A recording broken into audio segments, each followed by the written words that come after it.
Stefan Ernst was found guilty of shooting dead the politician in what's believed to be Germany's first far-right political assassination since World War II.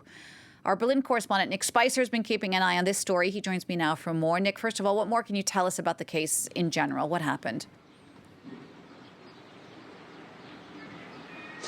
Well, the murder took place at Luebcke's home. He was out in his patio, and the accused and now convicted killer came up to him and shot him point blank in his head.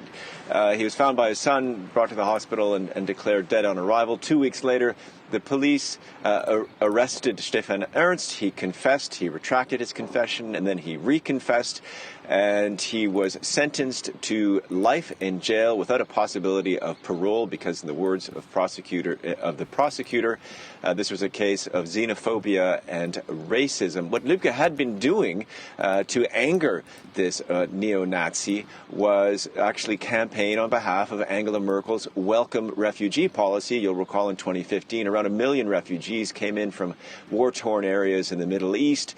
There was a outpouring of support from Germany, and he went from village to village saying it was the Christian, since he's from the Christian Democratic Union, Merkel's party, and the German thing to do because of German history to welcome them. And that's what angered people on the far right, and his address was published on the internet, and that is how his assassin found him. And as what you said, it has been called the first political assassination since World War II in Germany.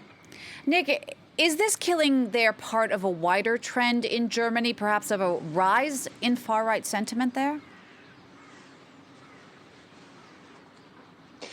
There's been a problem in Germany with the intelligence services looking towards, and they've admitted it, for Islamist terrorism. And then when the refugees came, there was a lot of observation of if some terrorists might have snuck in along with the genuine refugees. But after this assassination, the interior minister said, look, we've been blind in the right eye. There's stuff going on the far right that we haven't been paying attention to. Part of it is, it's not because the Germans are necessarily not interested in the far right. It is the crimes of the Nazi era are taught in schools massively. They just didn't think, according to the ministers and people involved in this, that your average German will think we're just not capable of it. We've learned the lessons, but through the internet, through the spread of the ideas of the Alternative for Germany party, the right has been rising, and the authorities here are looking harder and harder at it. It's a bit difficult, however, because Germany is a federation with 16 intelligence services across the 16 Länder, and then a federal intelligence service. So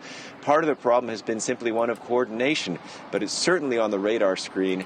And the effect of this conviction after the assassination, I think, is for the intelligence services to look ever closer at what the far right is doing. Nick, thank you for that. France 24's Nick Spicer reporting from Berlin.